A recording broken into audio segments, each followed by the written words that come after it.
Bismillahirrahmanirrahim. Assalamualaikum warahmatullahi wabarakatuh. 44 kes baharu jangkitan COVID-19 disahkan kemarin yang membawa jumlah keseluruhan kes kepada 15,036 orang. Sementara itu, satu kes import dicatatkan. Yang Berhormat Datuk Seri Setia Dr. Haji Awang Muhammad Hisham bin Haji Jaafar, Menteri Kesihatan, memaklumkan perkara tersebut semasa sidang media situasi terkini jangkitan COVID-19. Sidang media berlangsung di Dewan Al-Afiah Kementerian Kesihatan. Terdapat tambahan 10 kes baru kepada 5 kluster aktif yang sedia ada yang merupakan kontak-kontak terdekat kepada beberapa kes positif sebelumnya. Sementara itu, terdapat 3 kluster baru yang telah dikesan yang melibatkan 27 kes. Kluster-kluster baru ini adalah kluster kediaman di mana 2 di antaranya ialah kluster Hamitan Group dan kluster di Sunlit Staff House. Adalah kluster rumah yang menempatkan pekerja-pekerja syarikat berkenaan. Sebagaimana yang tertera di skrin sekarang, 3 kluster telah ditutup setelah tidak ada kes dikesan di dalam kluster berkenaan selama 28 hari. Oleh yang demikian, jumlah kluster yang aktif adalah 135 kluster. Manakala, terdapat 6 kes baru yang masih dalam siasatan bagi mengenal pasti sumber jangkitan. 45 kes telah disahkan sembuh yang membawa jumlah kes yang sembuh di negara Brunei Darussalam kepada 14,412 kes. Manakala, kes aktif ialah sebanyak 525 kes. Di kalangan kes-kes yang sedang ada dalam rawatan sekarang, 4 kes adalah dalam kategori 5 dan sedang dirawat di unit rawatan intensif. Kesemua mereka memerlukan bantuan mesin pernafasan ataupun artificial ventilation dengan 1 kes memerlukan bantuan mesin tambahan hadlang mesin ataupun ECMO. Sementara itu, tidak ada kes lain dikategorikan dalam kategori 4, iaitu yang di bawah pemantauan rapi dan memerlukan bantuan oksigen.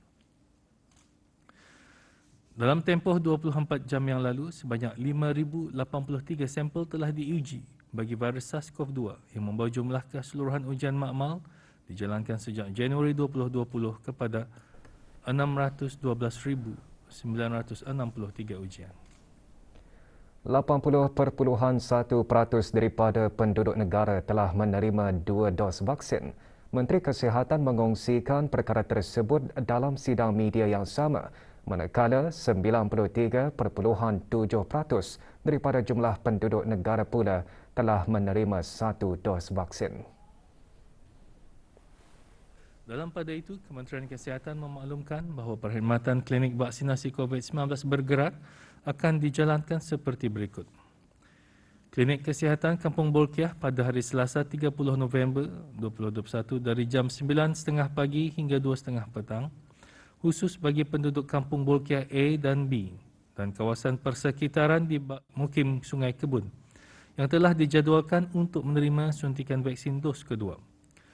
Klinik vaksinasi juga dibukakan untuk penduduk kampung yang berumur 18 tahun ke atas dan belum lagi menerima suntikan vaksin COVID-19. Penduduk setempat yang ingin mendapatkan suntikan COVID-19 bolehlah datang terus secara walk-in dengan membawa kad pengenalan atau pasport, kad atau nombor BRUHIMS jika ada dan kad vaksinasi COVID-19 iaitu hanya bagi mereka yang menerima suntikan dos kedua. Bagi mereka yang memerlukan bantuan kenderaan untuk dibawa ke klinik, mereka bolehlah memaklumkan kepada ketua kampung. Manakala bagi mereka yang tidak mampu untuk hadir sendiri ke pusat-pusat kesihatan berkenaan disebabkan masalah kesihatan atau kesukaran bergerak, mereka boleh mendaftar atau didaftarkan melalui ketua kampung bagi urusan vaksinasi di rumah masing-masing. Sebagai salah sebuah negara yang menyokong ASEAN Business Series tahun ini, Kanada berkongsi komitmennya dengan ASEAN untuk menyumbang kepada pemulihan ekonomi pasca pandemik dan mengukuhkan rantaian bekalan. Anugerah Perniagaan ASEAN ABA memberi peluang untuk mempamerkan beberapa buah syarikat besar Kanada yang telah beroperasi di Asia Tenggara dan telah menyumbang kepada pemulihan ekonomi tempatan. Di samping itu, ABA diharap dapat menyumbang kepada pembangunan ekonomi ASEAN termasuk di negara Brunei Darussalam. Perkara tersebut dijelaskan oleh Pesuruhjaya Tinggi Kanada ke negara Brunei Darussalam, dan wakil Mitsubishi Corporation semasa sesi temu bual secara maya mengenai anugerah tersebut. We are here to showcase Canada as a market for global businesses to invest and grow.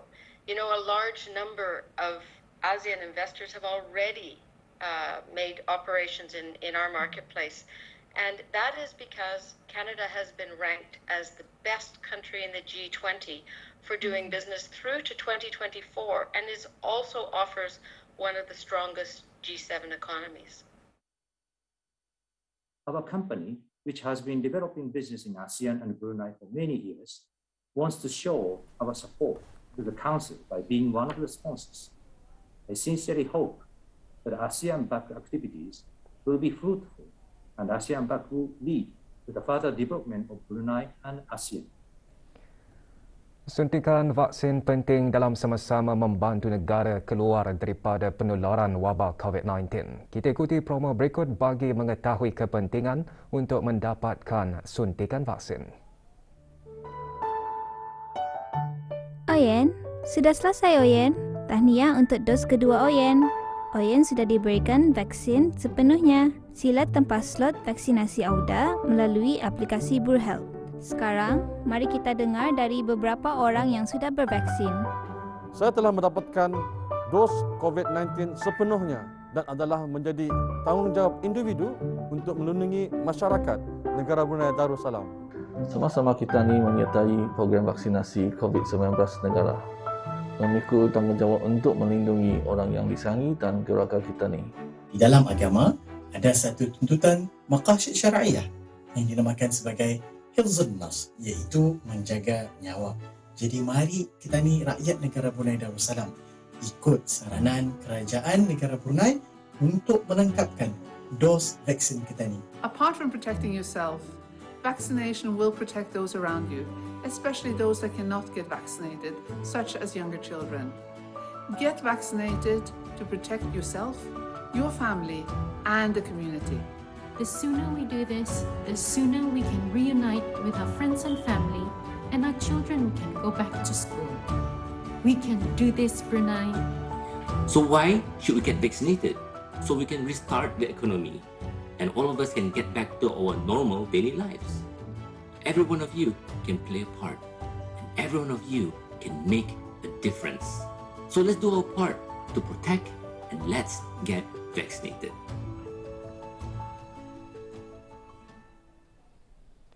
Penyebaran maklumat palsu atau tidak sahih boleh mendatangkan kesan negatif bukan sahaja kepada individu, bahkan juga kepada masyarakat dan negara. Bagaimana AUDA boleh berperanan bagi sama-sama membendung tabiat yang kurang sihat ini? Untuk mengetahuinya, ikuti laporannya bersama Waznah Fakriana Othman.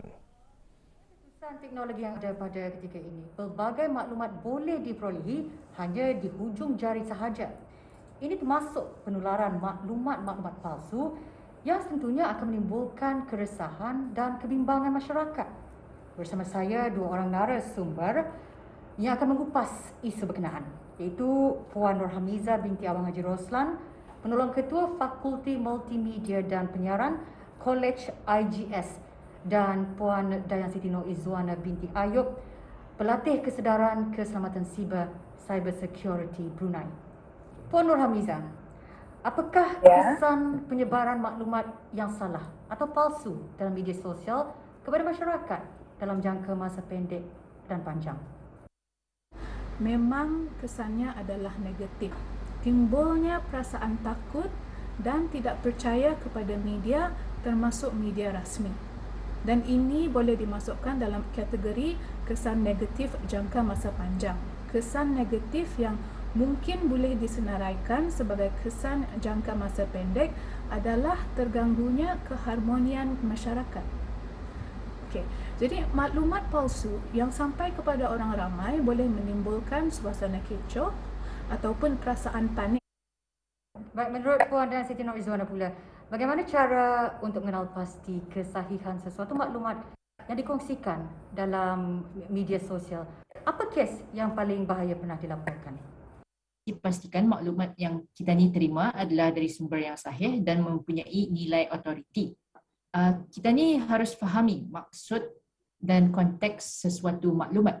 Jadi yang paling bahaya yang pernah dilaporkan, salah satu kes iaitu semasa penularan pandemik COVID-19, nama-nama pesakit yang telah ditularkan dan maklumatnya belum sahih. Baik, untuk Puan Nurhamiza, sebagai individu, apakah yang perlu dilakukan seandainya menerima maklumat yang salah atau palsu dalam media sosial ini? Jadi salah satunya adalah you go back to the source, ya, melihat semula ataupun mencari sumber maklumat tersebut. Jika kita ni dah pasti sama ada maklumat yang dikongsikan itu sahih atau tidak, sebaik-baiknya bertanya kepada yang pakar ataupun yang berkelayakan untuk memberi maklumat, ataupun lebih selamat lagi tunggu statement rasmi, kenyataan rasmi dari pihak-pihak tertentu. Okey, kita teruskan soalan untuk Puan dan Siti Nurzuwana.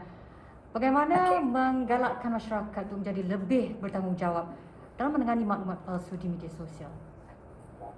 Pertama sekali, jangan tularkan mesej tersebut, dan juga yang kedua, membuat pengasahan. Tetapi yang paling penting sekali, yang ketiga, kalau mereka menerima maklumat tersebut, mereka harus lapor mesej tersebut ataupun post tersebut kepada media sosial ataupun kepada pihak berursut bahawa ia mengandungi maklumat yang tidak sahih. Auda, hentikanlah penyebaran maklumat palsu. Jadilah pengguna media sosial yang bertanggungjawab dalam menyebarkan maklumat. Tamu bunga Pasar Gadong tetap menjadi tumpuan orang ramai yang hendak membeli pelbagai jenis bunga dan tanaman menarik. Beroperasi seperti biasa pada hari Jumaat dan Ahad semasa pandemik, walaupun negara Brunei Darussalam masih berada dalam fasa peralihan, pelaksanaan langkah-langkah penjarakan fizikal sangat dititik beratkan. Semasa tinjauan RTB, para penjual dan pelanggan mematuhi segala SOP yang ditetapkan oleh Kementerian Kesihatan. Orang ramai juga dinasihatkan untuk sentiasa mengamalkan tanggungjawab sosial masing-masing. Masa ni nampaknya pelanggan mula datang berkunjung. Kemudian yang penting sekali kalau macam kami, yang penting sekali adalah memakai mask lah. Pakai mask, kemudian kita ikut SOP lah. Pendaftaran sijil kelahiran, kematian dan anak angkat kini boleh dilakukan di Dewan Muhibah Jabatan Daerah Brunei dan Muara bermula pukul 8.15 pagi sehingga 4 petang semasa waktu bekerja. Pendaftaran juga dibukakan pada hari Jumaat dan Ahad dari pukul 8.15 sehingga 11 pagi dan 2.30 sehingga 4 petang. Langkah inisiatif Jabatan Imigresen dan Pendaftaran Kebangsaan JIPK yang bermula Jumaat lalu adalah untuk memperluaskan lagi perkhidmatan pendaftaran kelahiran dan kematian. Orang ramai yang hendak berurusan di kaunter-kaunter perkhidmatan JIPK disarankan mematuhi segala langkah kawalan COVID-19 semasa fasa peralihan yang sedang berkuat kuasa pada masa ini. Bertujuan untuk memberikan kemudahan kepada orang ramai, memberi ruang tambahan slot-slot tambahan pendaftaran kelahiran dan kematian yang mana selazimnya sebelum ini dibukakan kepada orang ramai 40 slot sahaja. Tempahan awal boleh dibuat melalui email dkkaa.section.hq@immigration.gov.bn atau di talian 238 3627 238 2629 atau melalui WhatsApp 729-9591. Untuk maklumat lanjut, layari laman sesawang JIPK di www.immigration.gov.bn. Para pemohon yang telah mempunyai slot tempahan disaran membawa bersama dokumen-dokumen sokongan yang dikehendaki bagi kelancaran proses semasa pendaftaran dibuat.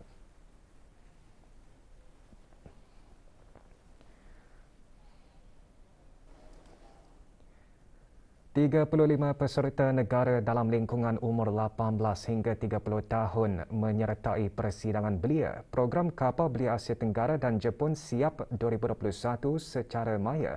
Persidangan antara lain bertujuan mempromosikan persahabatan dan persefahaman serta pertukaran belia antara negara Jepun dan negara-negara ASEAN walaupun ketiga dunia berdepan dengan situasi pandemik COVID-19.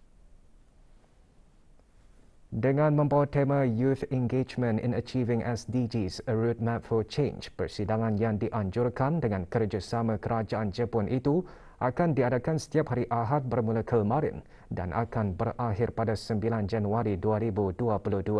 Semasa persidangan ini, para peserta akan berpeluang memahami agenda sosial dan membincangkan cara bagaimana belia mampu menyumbang dalam mencapai 17 matlamat dalam Matlamat Pembangunan Mampan SDG Pertumbuhan Bangsa-Bangsa Bersatu mengikut 9 tajuk yang diberikan dalam persidangan tersebut.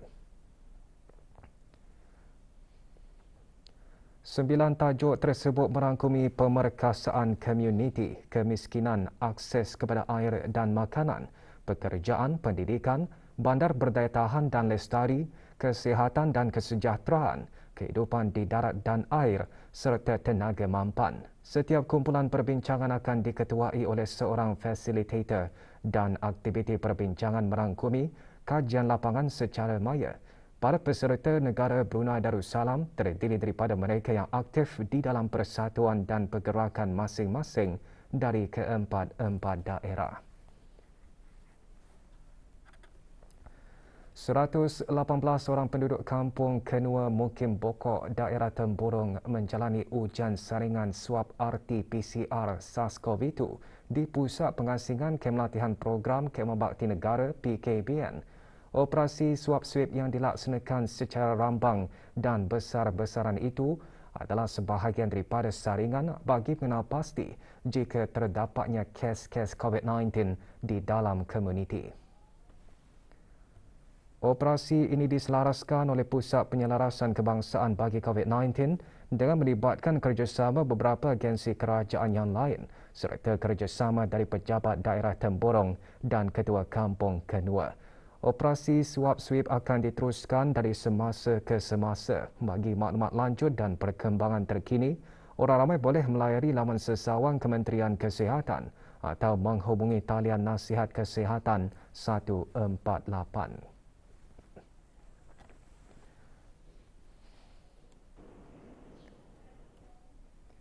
Negara Brunei Darussalam sekali lagi akan menjadi tuan rumah bagi persidangan Forum Kelainan Upaya ASEAN ADF yang bakal diadakan secara maya pada 6 Disember ini.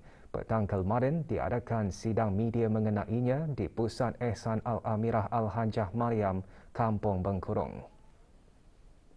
Dato' Paduka Haji Muhammad Alimin bin Haji Abdul Wahab yang dipertua Majlis Kesejahteraan Orang Kelainan Upaya MKOKU menjelaskan antara tujuan persidangan forum tersebut antaranya bertujuan untuk mewakili pergerakan OKU di rantau ASEAN bagi berkongsi pandangan dan bertukar maklumat. MKOKU juga akan mengadakan majlis sambutan Hari Antarabangsa Orang Kelainan Upaya pada 3 Disember depan secara maya. Sambutan antara lain bertujuan untuk meningkatkan kesedaran dan kefahaman masyarakat tentang isu-isu berkaitan OKU.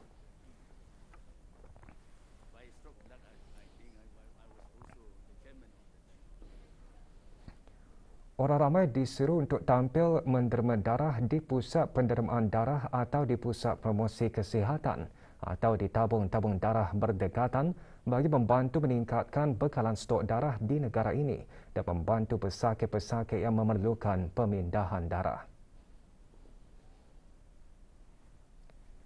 Waktu operasi bagi perkhidmatan darah di Pusat Pendermaan Darah Hospital Raja Isteri Pengiran Anak Soleha adalah hari Isnin hingga Khamis dan Sabtu pukul 8 pagi hingga pukul 1.30 petang. Waktu operasi perkhidmatan di Pusat Promosi Kesihatan pula pukul 8 pagi hingga 11 pagi dan 12.30 tengah hari hingga 1.30 petang. Manakala pendermaan darah di tabung darah Hospital Suri-Suri Begawan Blight Isnin hingga Khamis dan Sabtu pukul 8 pagi hingga 2.30 petang. Sementara waktu operasi bagi perkhidmatan pendermaan darah di tabung darah Hospital Pengiran Isteri Hajah Mariam Temburong akan diubah mulai hari ini Isnin 29 November. Perkhidmatan beroperasi dari Isnin hingga Khamis dan Sabtu pukul 10 pagi hingga 11.30 pagi dan pukul 2 petang hingga 3.30 petang.